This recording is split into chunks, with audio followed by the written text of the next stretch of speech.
I sat motionless, as if paralyzed, while my wife of 25 years explained to me why she was serving me with divorce papers. I could only hear half of what she was saying. "Gary, are you listening to me? You look like you're in a daze. Pay attention, okay? This is very important." I'm sorry. I was distracted for a minute. What were you saying?" "The terms are simple. There's nothing to dispute. I'm not asking for anything. Do you hear that? Absolutely nothing. You keep the house, the cars, and all the money in the bank. If you sign this, it'll all be over in 3 months." I didn't know what to say. Marcy and I had been married since high school. We raised 2 beautiful twin daughters. Cindy and Sandy went to Columbia University, studying international banking. We had a nice house in the suburbs, and both of us drove Volvos. Marcy had her own credit cards and cell phone. I never denied her anything. Never cheated on her, never verbally or physically abused her. She never showed that she was unhappy or complained about anything. There was no way I could have prepared myself for this. I never noticed anything was wrong. Maybe that was the problem. I wasn't paying enough attention. "I understand the mechanics of divorce, Marcy, but can you tell me why? It's probably too late to do anything about it, but I'd like to know why." Marcy sort of went limp in the kitchen chair. It was obvious she didn't want to discuss the reasons and hoped I'd just sign the papers and let her go. "Just tell me briefly, Marcy, what the hell did I do wrong?" "You didn't do anything wrong, Gary. You were the perfect husband. Sometimes I hoped you'd screw up and give me an excuse to leave, but you never did. You did a great job raising the kids and getting them through college. You always gave me everything I wanted, even if I sometimes acted unreasonably. You bought me a beautiful house. My parents love you. Don't ever think you did something wrong because you didn't." She looked good for 45 years old. She had a nice complexion and perfect hair. They were light brown, and the chalked strands glistened in the sun. She jogged regularly, and her body was trim and tanned. On weekdays, she looked like a Land's End girl, a successful family brand with a wide range of basic closet. But when she needed to, she was glamorous. Marcy was as perfect as I was, as she claimed. I just couldn't understand the reasoning behind it. "I'm sorry, it doesn't make sense. There has to be a reason. You can't just say everything's fine and then walk away. There has to be a reason." "Gary, I'm trying to do this without hurting your feelings or making a fool of myself. Why don't we just leave it at that?" "No," laughs. "Gary, I found someone else. He's a real estate developer. He's got a beautiful apartment overlooking the river and a beautiful black Mercedes. He's handsome, rich, and madly in love with me. You've always been a supermarket clerk. I am not demeaning your job because you have always taken care of us and always earned enough to keep the family comfortable. However, you will always be a grocery clerk. I wanted more than that. I couldn't imagine you would do that for me. You were always content with what you were doing, and I never saw you try to improve. It was painful. I was a product manager, and she still thought of me as a clerk. When I had a chance to advance my career and move out of town, I turned down the opportunity to keep my family together. And now look how I was rewarded. I was hurt, but it wasn't worth reminding me of." "Does this rich, handsome guy have a name?" "Clayton Manning. He's the president of Keystone Development." "How long have you known him?" 6 months. "You slept with him?" Marcy straightened in her chair. Her eyes darted around the room, and finally she looked me in the face. "Yes. I tried to avoid the subject, but since you insisted on bringing it up, yes." "You were still married?" "Yes, I was still married. I cheated on you. I was a whore. Are you happy now?" I sat for a moment, and then reached over and took the divorce papers, signed in 3 places, initialed 2, and slid them across the table to her. "I think he's a better man than I am. Sorry to disappoint you." I stood up, and as I was leaving the room, Marcy screamed, "No, damn it! That's not the reason. He wasn't better than you, just different. Don't you dare walk away believing that, Gary. Don't you dare!" By then, I was out the door. I was so immersed in my work and hobbies that I didn't even notice Marcy gradually moving her things out of the house.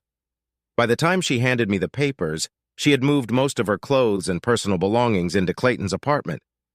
She had thoughtfully left all the wedding and family photos so I could enjoy them in her absence. When I returned to the house, she was gone. Her Volvo was still parked in the driveway, and I figured she wouldn't need it anymore. She had left a power of attorney on the kitchen table for the sale of the house and car. I spent the rest of the evening getting rid of the beer that was in the refrigerator. By this point, I decided it was over. There was no turning back, nor did I have the desire to. Marcy was gone, and she would never be. The next morning, I called work and took 3 months of overdue vacation. They were always nagging me to take time off, so there was no problem. I had plenty of vacation and sick leave. I quickly called the girls at the college and briefly explained that we were breaking up, but refused to give them any other information. They wanted to call Marcy, but I didn't have her new phone number. I had 3 months to pull myself together and decide what I was going to do. I disconnected the landline phone, I changed my cell phone number and canceled the one Marcy had. The Volvo dealer gave me the low book value of Marcy's car.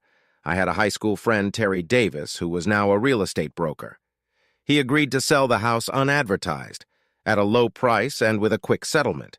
Just to be sure, I canceled all my credit cards and opened new bank accounts. I cashed in my life insurance policies. It was time to get the house in order.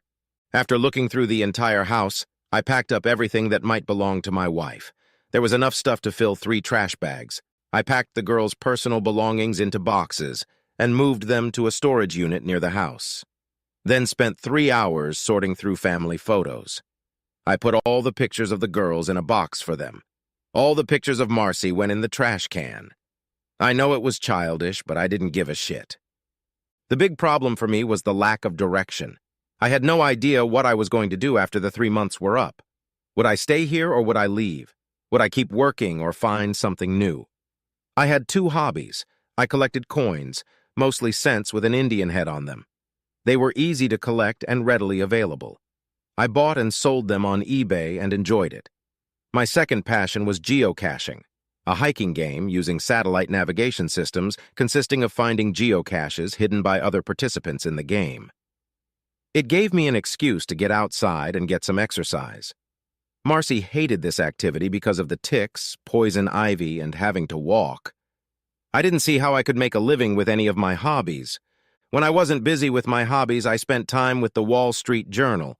Cindy and Sandy gave me a subscription every year at Christmas. I had no interest in stocks and bonds, but I read everything about farm commodities.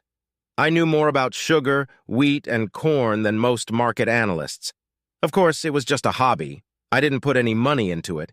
I researched all the information available about Keystone Development and Clayton Manning. Terry Davis was able to get more information about Clayton and his current project than I could. He cross-checked some of the information with a friend of his at a local commercial bank. I waited eagerly to see where he would come to. 7 weeks passed. In all that time, I hadn't seen or heard from Marcy. The girls called every week, but I hadn't heard from their mother either. I had a feeling they were on my side, but Marcy was their mother, and I'm sure they had to be supportive of her in some way. I had a few yard sales and unloaded a ton of stuff. I left enough furniture in the house that it would be good to show to any potential buyers. Marcy and Clayton's picture appeared in the society section of the Sunday paper. They were at a political rally, drinking wine with the local bigwigs. A few more weeks passed. Terry made me an offer on the house. It was pretty low compared to the appraisal, but they wanted to close the deal in 60 days, which would be ideal. He had some interesting information about Clayton and wanted to talk about it.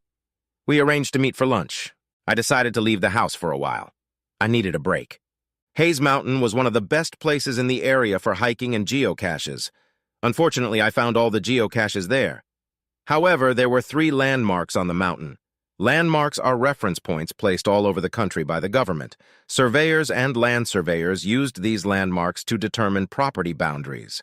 They come in many forms, but are usually metal rods driven into concrete. Finding landmarks is an interesting side game for serious geocachers. I decided that today I would manage to find all 3 landmarks on the mountain. In addition to the GPS, I would have to bring a metal detector with me. Finding a piece of rebar in the woods is not easy, and I needed all the help I could get. The GPS would help me get out to an approximate neighborhood.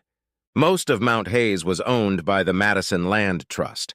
It was approaching 2,000 acres, 8 square kilometers, but they were constantly looking to expand it. Subdivisions and industrial parks took up most of the vacant land, and the trust had to survive on donations. Next to the trust's parking lot was an orchard and a farmhouse with a large "For Sale" sign. After parking the car, I walked over to the fence by the orchard just to look. It seemed shameful to think that in a little while, this beautiful estate will probably be bulldozed to make way for progress. "Are you going to buy it, or are you just looking at it?" I couldn't help but smile at the elderly man who was walking towards me. He was dressed in work overalls, and instead of a straw hat, he was wearing a John Deere baseball cap. He introduced himself as John Smurd. "Well, if I had $1 million, I'd be more than happy to take it from your hands." We both laughed at that. "You probably won't have any trouble selling it, will you?" "Well, I've got people interested, but I'm trying to hold out as long as possible." "Why?" "I was hoping the land trust would buy it, but they can't seem to find the money. They want to leave the fruit trees in their natural state, which is fine with me. It doesn't please the developers who want to mess it up. I think it would be a great addition to what we have now. How can the land trust compete with the big companies?" I offered them a better deal. "It's listed for $1 million, but I'll give it to the trust for $600,000. Trouble is, they can't raise that amount right now. If they can't do it in 90 days, I'll have to take the option away from the goddamn developer. That son of a bitch calls me every week and I'm sick and tired of him."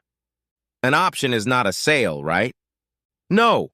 The buyer buys a promise from me to sell him the land in the next 6 months for $1 million.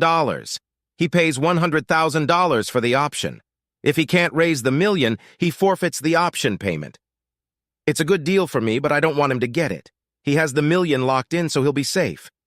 The problem is that he needs to get all 6 properties for the deal to go through. That's why he's willing to pay more than the place is worth." "And what happens if you don't sell him the option?" "He'll lose his ass, his fixation, his stock, and his basis. Since the land trust can't raise the money, it looks like Keystone has a good chance. However, if he doesn't get that site, he loses the whole deal, including the money he paid for the options on the other 5 sites. That's probably about $1 million. His investors will walk away and leave him hanging. If I had the money, I'd help you out." "Yeah, that's what they all say." We had another laugh and I left for my walk. I found his mention of Keystone interesting. The landmarks were a mile apart. It was in a straight line. On the mountain, it was twice that. The first 2 landmarks were fairly easy to find. They were standard surveyor's markers. The last marker was much older and much harder to find. When I finally came upon it, I found a small brick monument with a bronze plaque attached to it. It was buried under years of leaves and debris. I took a picture of it to publish in the magazine. That's when my life changed. The metal detector was still on. As I moved away from the marker, it started beeping. It was faint, but it was definitely there. I put on my headphones and started scanning the area about 10 feet, 3 meters, south of the landmark. Finally, I pointed it at the target and carefully began probing. You don't usually find metal in the middle of the woods. 5 minutes later, I had a small iron box in my hands.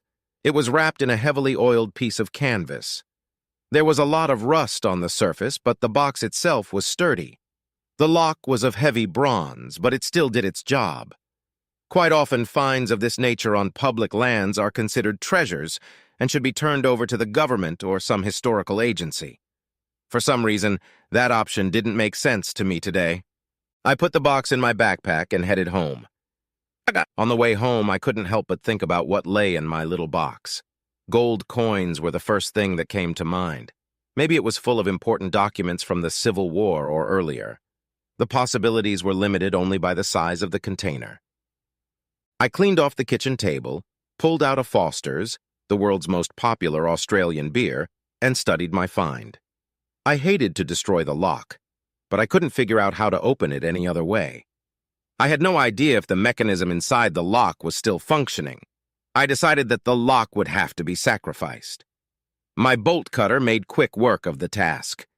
Inside the box lay another piece of oiled canvas. I carefully unfolded it and discovered 12 pennies. Why would anyone want to bury 12 pennies? These were not regular, everyday pennies, but old, large cents. The most recent date is 1814. The oldest is 1793. Despite the age, you could easily read the date on each one. Surprisingly, there was no green corrosion on them, which is common on old copper coins. I never got into collecting large cents, as I felt I could get more for my money by buying newer cents with Indian heads. However, I did have a book my grandfather left me called The Quirks of the Penny. It talked about the different types and varieties of large cents. I found it boring since I didn't own any of them. It sat on a shelf collecting dust for almost 30 years. Tonight it would find a good use. I sat up until dawn with my grandfather's book and a magnifying glass. My scanner took beautiful high-resolution photos of each coin. Every crack and scratch on the stamp was perfectly visible, and the condition of each coin was obvious. I slept until noon. I called work to see how things were going. I was told that Phil Williams, one of the company's executives, had inquired about me. They didn't know anything else. I had other concerns, so I didn't pursue the subject further. A trip to the bank was necessary to get a safety deposit box. After a few hours of surfing the internet, I realized that my pennies were worth several $1,000,000. It wasn't about age, it was about their condition and the varieties of stamps. I now understood why drug dealers had to go to such lengths to launder money. There was no easy way to turn my precious coins into hard cash. It would have to be hard work. While having breakfast at IHOP, I noticed another picture in the paper of Marcy and Clayton being pictured at the opening of a new art gallery. She was wearing a black cocktail dress and holding a wine or champagne glass. They were both smiling at the camera. My next move became clearer in my mind as I looked at the photo. After getting the safety deposit box, I called John Smurd and asked him to hold off on making any decisions about the land for a few days. He seemed pleased with the call. I went to the land trust office and asked for directions on how to make a donation to the organization. They were very happy to help me. I was 4 weeks away from finalizing my divorce. For some reason, I felt that this deadline was very important. I spent the rest of the day researching coin dealers and auction houses. I wasn't looking for advertising, but for litigation. Eventually, I settled on a company called Towers and Burns in New York City. They had a solid financial position and seemed to be able to handle controversial sales without much trouble or publicity. I made an appointment with them on Monday afternoon. I called the girls and asked them to keep Monday morning free so we could have lunch together. The front of the Towers and Burns office was a gorgeous showroom. There was plenty of glass and light. The display cases contained the standard variety of collectibles, and the walls were hung with other numismatic paraphernalia. I gave my last name and was ushered into a much less attractive part of the building. "Welcome to New York, Mr. Simmons. I understand you have some interesting copper to show us. Is this your first time in the city?" I sat down in the straight-backed chair across from James Towers. His picture was in the advertisement, but he looked about 10 years older now. "Thank you. My daughters attend Columbia University, so I've been here before, but never on business. I'm not questioning your coin knowledge, but don't you have someone on your staff who specializes in early copper coins? If so, I think their presence would be helpful." "I'm not that arrogant, and I also think it would be a good idea." He leaned over to the intercom on the table. "Marie, have Cookson come into my office." Maurice Cookson has published several guides to large cents and half cents. I was pleased with his availability. Mr. Cookson also looked older than his pictures. I guess no one likes to look old. "Gentlemen, I have 12 special coins that I am offering for sale. I hope to sell 4 of them today and leave the 5th for your consideration. The other 7 I'll save for later. If today goes well, I will offer them to you as well. I know it seems unbelievable, but I think 6 of the coins will fall under the status of census status. I'm sure Mr. Cookson will determine if I'm close to that or not. Since census status cents don't come on the market very often, I was hoping you would be interested." "Where did these coins come from?" "My grandfather left them to me when he died." "No offense, Mr. Simmons, but I find that story hard to believe. What do you want to show us?" I laid out 4 photographs on the table. Each one showed the obverse and reverse of one of the coins I offered today. They were about 5 times the normal size and very clear. James and Maurice looked at each picture for several minutes. Finally, James spoke up.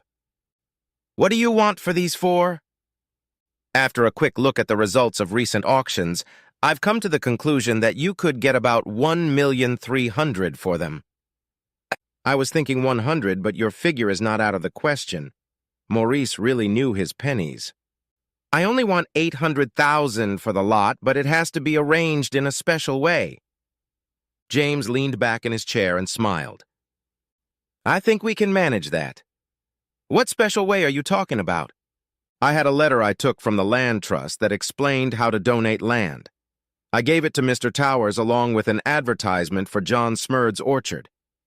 I want you to buy this piece of land and donate it to the Madison Land Trust. The price is $600,000. You'll get a very nice tax deduction and become humanitarians. I'll take the rest of the money in cash. Give us a moment, please. James and Maurice retreated to the other end of the room. After a few minutes, Maurice left. James returned to the table. Do you have any coins with you? Yes. I also have a 5th coin that I would like to leave with you. Mr. Cookson returned to the table, carrying a purple crown royal bag. This time he uttered, We are prepared to fulfill your terms on the first part of the bargain and hope you can fulfill ours on the second part. He then dumped the purple bag on the desktop. It turned out to contain almost 100 different coins, mostly gold coins, but there were some silver ones as well. The retail price of this collection was close to $300,000. For a number of reasons that we won't discuss, it's difficult for us to sell them. However, you will have no problem. As far as I understand, you have already sold coins on eBay. Is that correct? I just nodded. These coins inherited from your grandfather should sell easily, and both of us will benefit. I assure you, you won't have any difficulties. This was said with a slight wink. I pondered a little and agreed. I handed the 4 pennies to Mr. Towers, and we all shook hands. Now, Mr. Simmons, tell us about this 5th coin. I held the picture in my hand and looked at Mr. Cookson. What was the highest grade of the 1793 strawberry, nickname for the strawberry coin, that you have ever seen? I have never actually seen such a strawberry, but I believe the highest grade was a fair 12.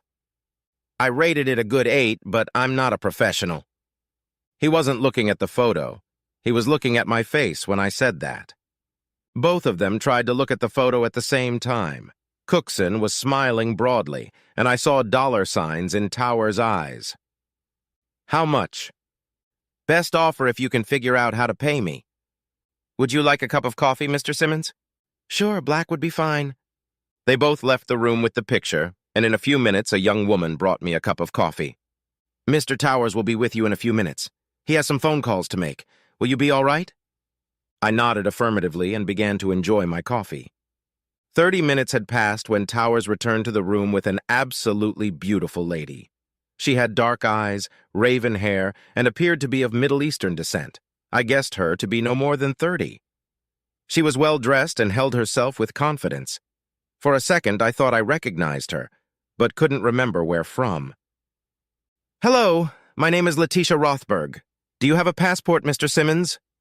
Her voice was deep, but still feminine. Yes.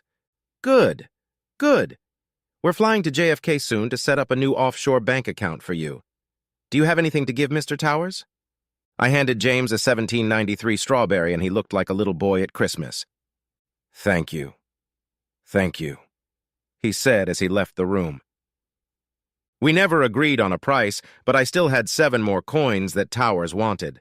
Mr. Towers agreed to hold on to the small bag of coins until I returned. An hour later, Letitia and I were already sitting on an airplane flying to the Cayman Islands.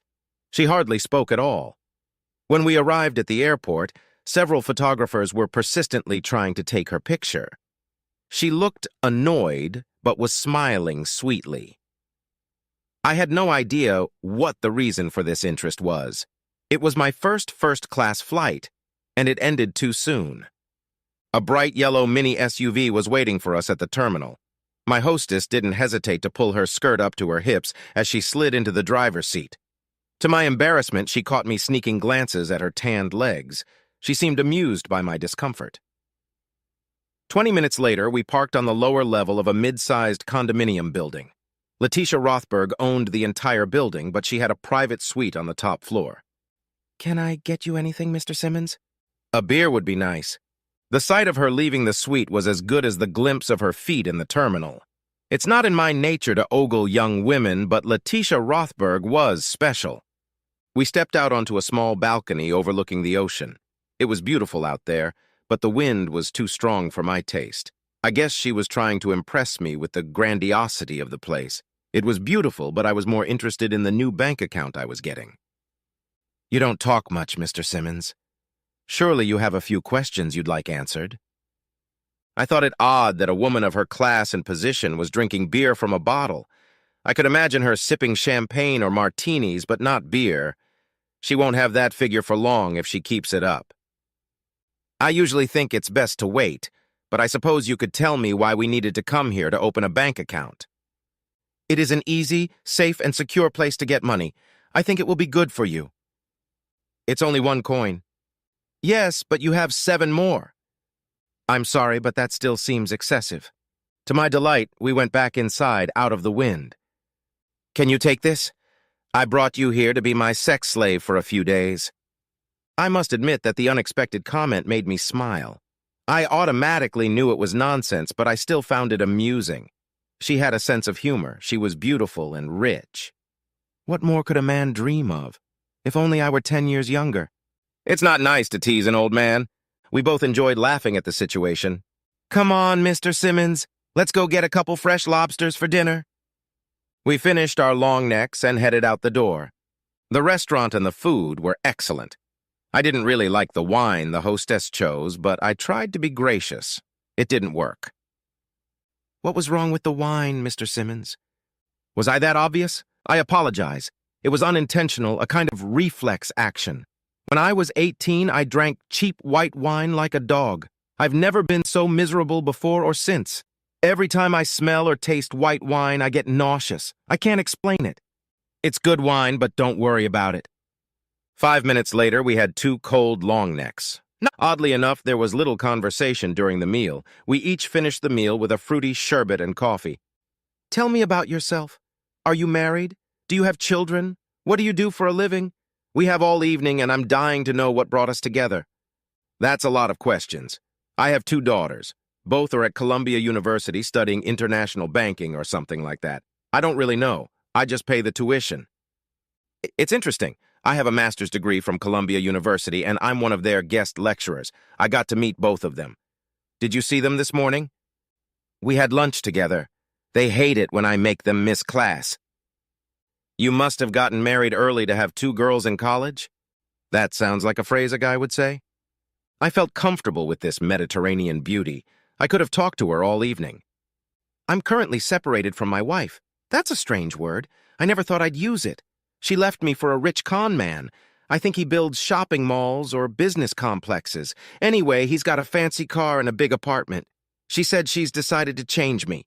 The divorce will be final in about 4 weeks. That's a stupid reason to leave a good marriage. I assume everything was fine until she met this guy?" "I guess so." She was never happy with my choice of work. I had several opportunities to advance, but she refused to move. I wasn't thrilled about it, but decided it was necessary to save the marriage. Now I feel like nothing. "So what do you do?" There was an awkward pause on my part. "How do you tell a beautiful, rich, successful woman that you're a grocery manager at a supermarket?" She noticed my discomfort and reacted accordingly. "It doesn't matter. We can talk about it later." "No, it's okay. I'm not ashamed of what I do. It's just that being a supermarket grocery manager is not a job that impresses the ladies. It doesn't bother my daughters, but my wife often purposely forgot to mention it to people. I could tell it bothered her." "Do you enjoy what you do?" "Yes, and I'm good at it." The waiter brought more coffee and cleared the table.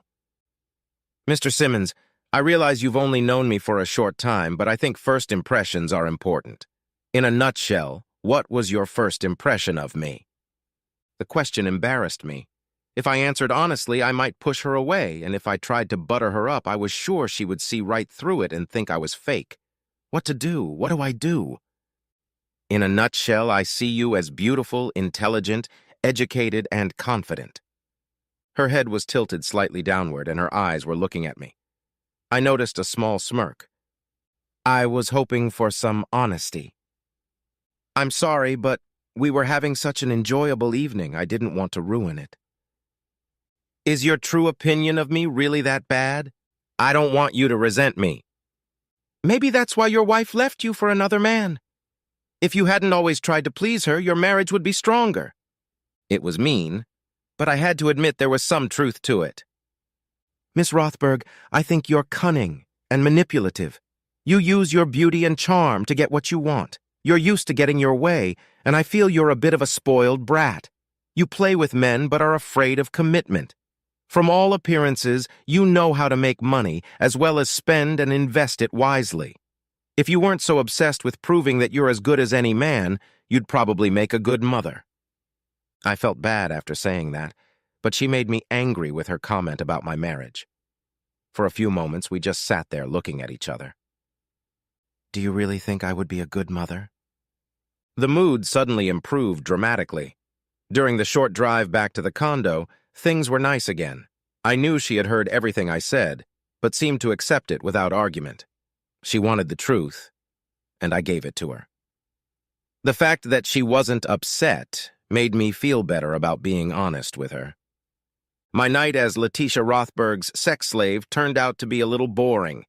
It's hard to have sex in different bedrooms. That was okay because I wasn't expecting anything anyway. The next morning I got up first and found a breakfast of fruit, Danish pastries, and hot coffee waiting for me, along with a copy of the Wall Street Journal. The wind died down, and I enjoyed relaxing on the balcony overlooking the Caribbean. I could get used to this. Letitia joined me about 20 minutes later and jokingly snatched up part of the newspaper. We sat in silence, reading and sipping coffee as if we'd been doing it for years. I'd known this woman for less than 24 hours, but everything about her was natural and comfortable. I'm afraid my cell phone doesn't work here, and I really feel like I should call my daughter's. Letitia held out her cell phone to me. Be my guest. Cindy, it's Daddy. Where are you? Is everything okay? My cell phone says London. I'm in the Caymans and everything's fine. I just thought I should let you two know that since I didn't go straight home, I'm staying at a friend's house. I had to use her cell phone. There was a picture of you on TV last night. They showed you getting on a plane with Letitia Rothberg. What the hell are you doing with Letitia Rothberg? She's a friend of mine I'm staying with. What's the big deal? Why are you with her? Nothing's wrong. There's nothing insidious going on. I don't understand your concern. Dad, that woman is a barracuda. She eats men for breakfast. Letitia was taking the breakfast tray from the balcony. When she walked by, I couldn't resist. This is my daughter Cindy. She's in New York. She said I should be careful because you're a barracuda. Of course, Cindy heard me say this to Letitia and let out a loud groan over the phone. I could make out that Cindy and Sandy were quickly discussing something on the other end. Why are you there? How do you know her? When are you coming home? Before I could answer any of her questions, Letitia was already standing there with her hand outstretched, waiting for me to hand her the phone. Hi, Cindy, it's Letitia. Your father told me about you and your sister. I'll be in New York tomorrow and would like to have lunch with you two. Where can I pick you up? Of course, there was no way I could hear the other side of this conversation. Who is this professor? Pause. No problem, I'll pick you up from the auditorium at 11. Okay, I'll say goodbye to you. Bye. Letitia gave me back my cell phone. Your daughter said goodbye. I'll have lunch with them tomorrow. I promise to be nice, even though they think I'm a fish. Now, she giggled a little and wiggled her ass and went to her room. An hour later, we were at the Federal Reserve Bank of the Cayman Islands. Under the experienced guidance of my hostess, I set up my first offshore bank account, and 20 minutes later I saw that $4 million had been deposited into my new account from Towers and Burns. I decided that was a fair price for a 215-year-old penny. After dinner, she asked a friend to take us to feed the mantas. Over dinner, I asked her why she worked for a firm like Towers and Burns and learned that she owned 60% of the company. What else can you tell us about yourself? Apparently, you are a major player in the global financial arena, and I'm embarrassed to say that I don't know anything about you. I was born and raised in London. My father is Israeli and my mother is Turkish. I have an MBA from Columbia University. I am not married, but I have been engaged twice. I haven't had a serious relationship in over 3 years. I've learned not to trust men who show interest in me. I guess you could say I'm cynical, but I feel like most of them want something from me but have nothing to offer in return. It's sad. I was hoping for a ride back to the condo. Does that mean you don't trust me? You gotta take this seriously, you big jerk. I'm sorry if I seemed insensitive. I didn't mean it. I guess it's hard for me to relate to your problem. I'll try to be better. Okay, let's relax. We have a party to go to. We ended the night at a cocktail party at one of the big hotels. Everyone knew her and treated her like a celebrity. I spent the evening trying to remain even more inconspicuous than I was. I was still wearing the city clothes I had worn in New York. I hadn't realized that I was about to travel to the tropics. At first, Letitia seemed obligated to accompany me, but I convinced her to have fun and let me blend in with the surroundings in which I felt comfortable. She did her best, but she was constantly checking up on me for most of the evening. Somehow, I found myself in conversation with a couple of Hispanic gentlemen, cattle ranchers from Argentina. The conversation started with soccer and then turned to fishing. At least the conversation was in English, I suppose, for my benefit. One of them remarked how attractive Letitia looked, not knowing that I was her chaperone for the evening. I felt a little flattered. My contribution to the chatter consisted mostly of smiles and nods. I wasn't knowledgeable enough about any of the topics to add anything of substance until Ramon Duarte brought up the topic of investments. He was interested in winter wheat. I listened as he explained in detail why he was going to invest a lot of his money in something he clearly knew nothing about. I got the impression that he was quite wealthy, and I was a little perplexed as to how he managed to do it.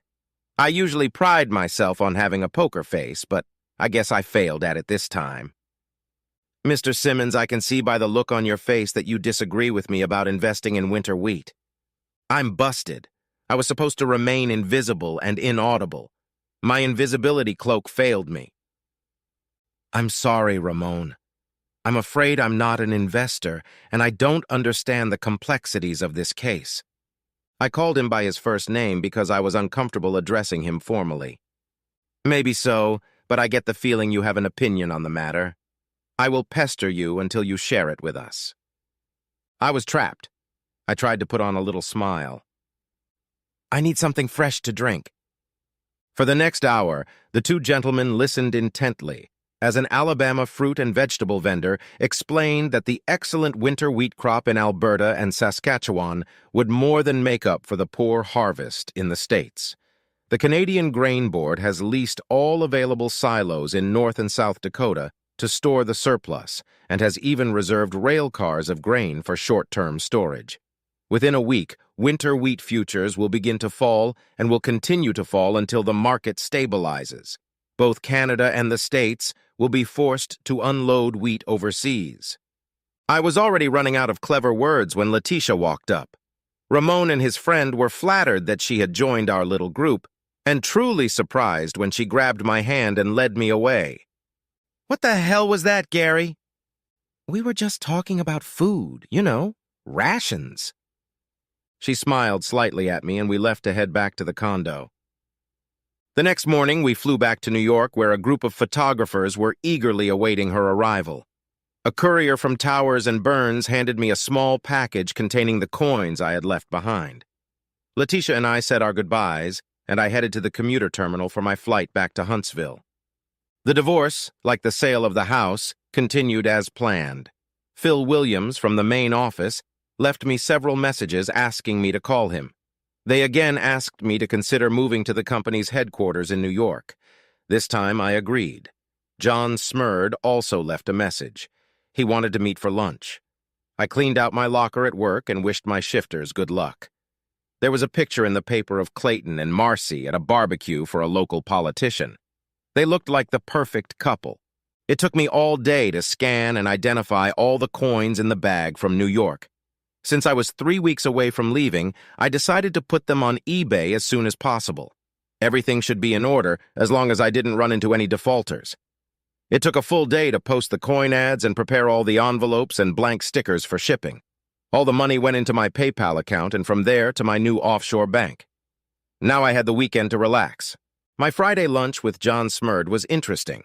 John was extremely pleased that I had set Clayton up, but was unhappy that I had gotten nothing out of the deal. Explaining that to him would have been too difficult. The lunch went great, and before he left, he gave me the deeds to 5 acres of land on the outskirts of town. He and his wife were leaving for Florida, and he wanted to get the house in order before he left. No good deed goes unrewarded. Shortly after John and I parted ways, my cell phone rang. Cindy and Sandy would be arriving in Nashville in 2 hours. I had plenty of time to drive there and pick them up. The airfare to Nashville was half the price of Huntsville, and the girls were on a budget. I had no problem getting there and picking them up. On the way to the house, Cindy couldn't wait to tell me about Laddish. The lecture hall was hosting an advanced corporate finance course for over 300 students. In the middle of the lecture, the professor stopped to introduce Letitia to the students. She just appeared as if she owned the place. She spoke to the class for about 10 minutes and then announced that she needed 2 students for lunch at the Westin Hotel. We couldn't believe it when she called our names. So you liked her? She's amazing, Dad. How the hell did you manage to meet her? Well, she said she was looking for a sex slave, and I was her first choice. Sandy tapped me on the shoulder. That's not funny. Be serious, okay? What did you guys talk about at lunch? She asked about our classes and school stuff. Sandy giggled a little. She had a lot of questions about you. In fact, Cindy and I agree that she was interested in more than just friendship. I'm 10 years older than her and a couple dollars poorer. I'm sorry, girls, but she's way out of my league. Daddy, she can have any man she wants. Why you? Think about it and give us a clue. From our point of view, you're perfect, but Letitia Rothberg doesn't know you like we do. Apparently, your mother didn't know me either. Things went quiet for a few minutes. My remark about their mother sounded like shit in a punch bowl. It was not my intention to turn my daughters against their mother, and I regretted saying what I said. I'm sorry, girls, that didn't sound right. Your mother is a wonderful woman, and I have no right to say that. Don't worry, Dad. We understand more than you think. Everything was quiet for a few miles, and then, just as we pulled into the Alabama state line, Sandy's cell phone buzzed. Hello. Pause. We got here about an hour ago. Everything's fine. Pause. You're kidding. Pause. Sounds great. I'll tell him. Thanks for calling. Bye. In the rearview mirror, I noticed Sandy giving Cindy the thumbs-up sign. What was that? Sandy leaned over the front seat of the car. Guess what, Daddy? Letitia is flying into Huntsville Tuesday morning. She said you owe her a night's lodging and she expects breakfast in bed. I was flattered to hear this news, but I felt pressured by Letitia and now my daughters. It all sounded wonderful, and I hoped I was up to the task and not just one. The weekend with the girls went great. They spent Saturday afternoon with their mom, but they never met Clayton. I asked them not to mention Laddish. We sorted out all the things they wanted to keep. By the time they left, we had it all sorted out. I made an upfront payment to store the stuff until they finished school. As we drove back to Nashville, they made me promise to try to be companionable with Letitia. When I asked them what they meant, Cindy said, "Just don't make her mad." It was simple enough. They were excited about my move to town. I still didn't understand what Letitia wanted from an old man who didn't even own an Armani suit. When I got home, it was time to relax with a beer and the Sunday paper. There were no pictures of Marcy and Clayton this week, but there was a short story about Keystone Development having trouble financing a local project. Winter wheat futures were at a record low. It was interesting. I called Terry Davis and asked him to come over. It wasn't lunch, but I figured we could talk over a couple beers. Clayton Manning had a mixed past, to say the least. For the past few years, he'd been either broke or wide awake. He'd spent a lot of time moving around to get ahead of creditors and friends who lent him money. His new project began to fail. The people and investors who supported him were disappearing. I never remembered beer tasting so good. Monday morning was better than one might expect. The coins I put up for auction sold much better than I expected. Cookson estimated the value of the coins at about $300,000. It didn't look like they would go that high, but they were on their way to exceeding 200,000. In a little over 2 weeks, I would be a free man. 3 months ago, that would have seemed terrible to me, but today I was looking forward to it. The people who bought the house had negotiated the financing and were ready to close the deal. I thought it was funny that Marcy felt so comfortable with Clayton that she didn't need any of our joint possessions. I wondered if she realized how slippery her future was.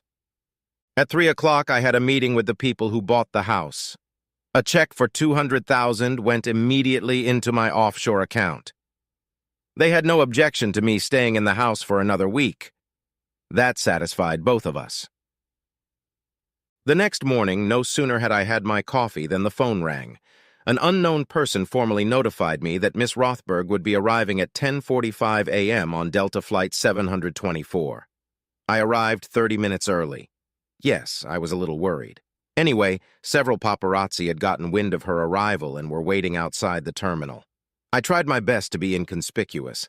I parked my car in the short-term parking lot because I wasn't expecting so much attention. Instead of waiting for me to pick her up, she decided to walk with me to my car. Of course, the photographers remembered my license plate number and the cat jumped out of the bag.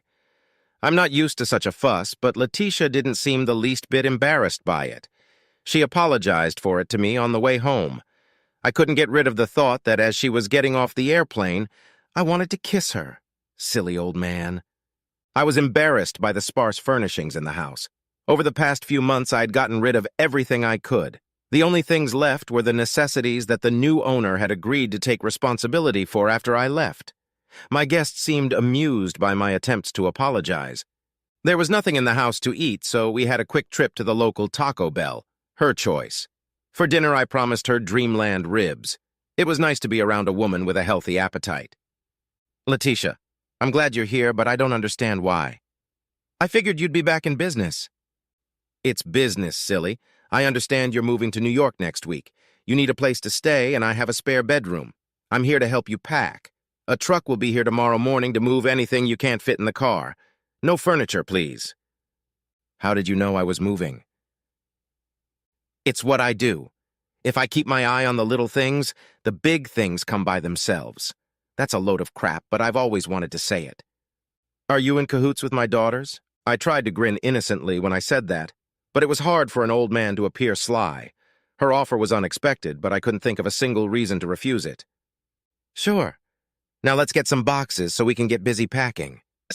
I felt like she would have been more comfortable sitting in the boardroom or somewhere in the bank, but she seemed to enjoy just being with me. I still felt a little awkward about the age difference. We ended up throwing away more stuff than we packed.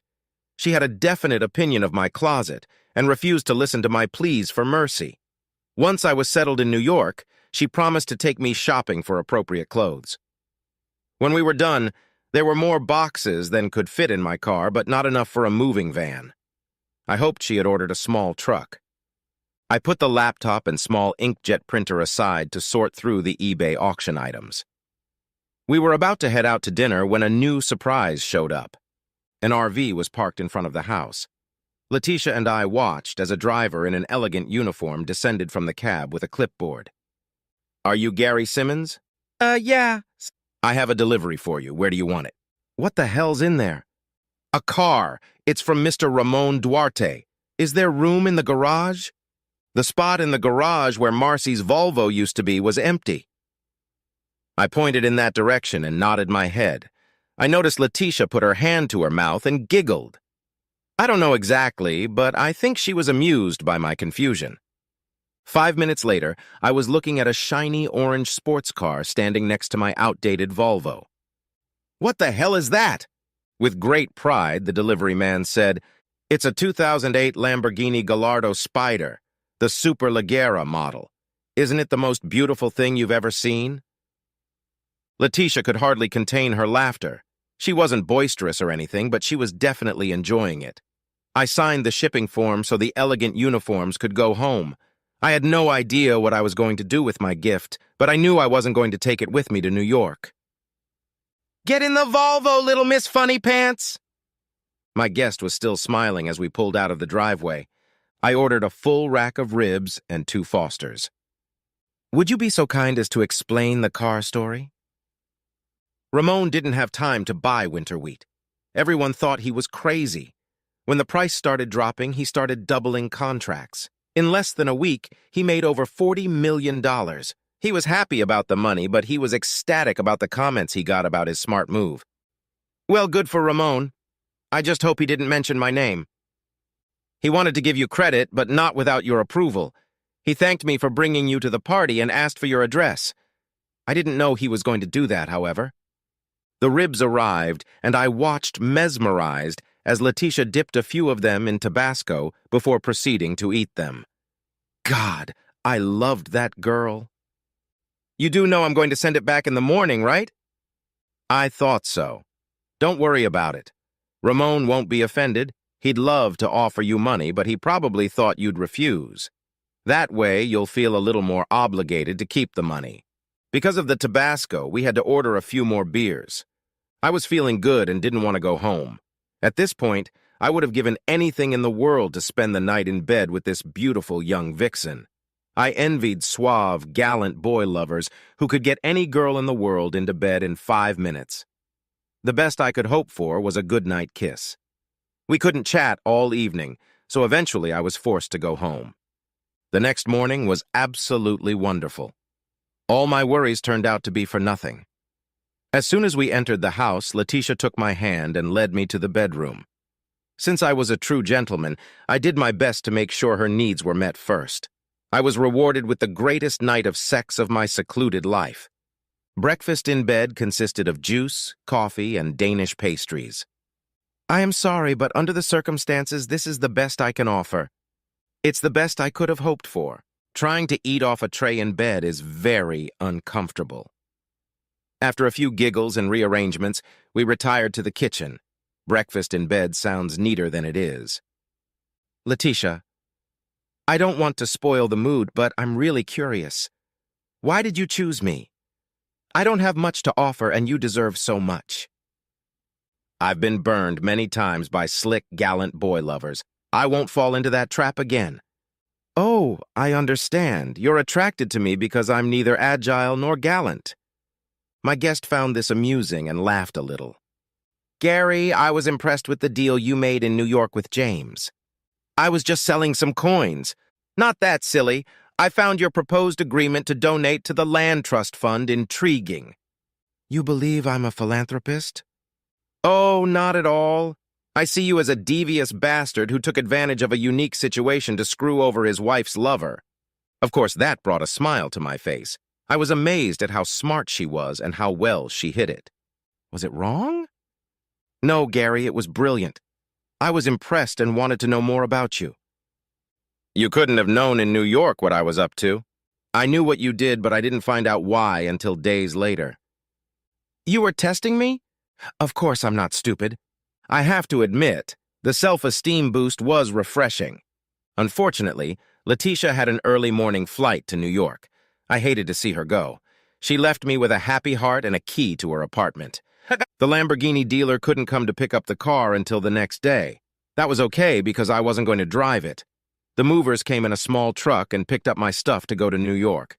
Terry Davis called and told me that Keystone Development was in serious financial trouble. It seemed that Clayton had mysteriously lost almost all of its investors practically overnight. There were rumors that some people were taking deposits that Clayton had outstanding. That evening, my almost ex-wife came to visit me. To what did I owe this unexpected pleasure? I couldn't resist being sarcastic. I need to talk to you about some things. I'm leaving in a few days, but I'll help you in any way I can. I was going to borrow my old Volvo, but I noticed it was gone.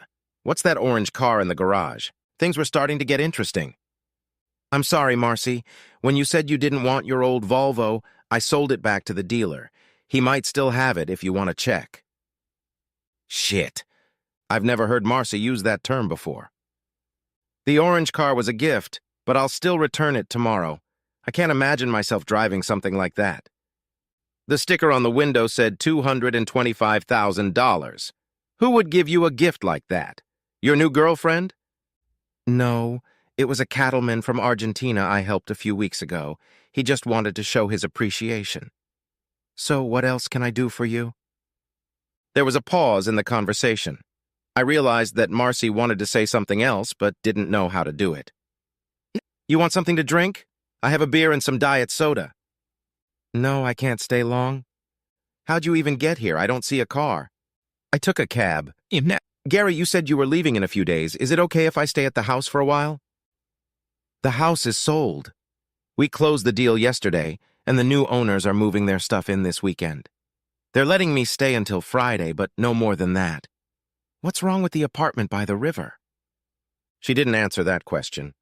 There was a brief lull, and then she asked, What happened to the money you got for the house? Now things were getting really interesting. I was starting to enjoy the way this conversation was developing. It was all gone. You made it clear that you didn't want any of it. What money I had, I used to buy a new apartment where I'm moving to. Where are you moving? New York. I got a promotion and a big raise. I'm supposed to be there on Monday. I wasn't going to tell Marcy I was going to live with Letitia. I wasn't going to tell her about the bank account in the Caymans either. You never told me what happened to the apartment. It was only rented. The lease expired and the owner didn't want to renew it. Where are you living now? We're staying at the Holiday Inn until Clayton can find a new place. Oh, I see. Now I understood why she wanted to move into our old house. Marcy looked a little confused. She wanted to ask for help, but she didn't know how to go about it. I realized she was in trouble. There was a lull in the conversation again. Is there anything else I can do for you? Could you give me a ride back to the Holiday Inn? The first half of the ride passed in silence. I understand you have a girlfriend. Tell me about her. She's not really a friend, more of a business partner. What kind of business? You're not in any business. You're right. I'm just a grocery clerk. I can't fool you, can I? Marcy was silent. She was looking out the window, and I heard her whisper to herself, Bastard. It was the perfect moment for me to vent all my frustration. It was the perfect opportunity to let her know how much the pictures in the papers had hurt me. But instead, I just smiled to myself. She was in dire straits, and I was rewarded.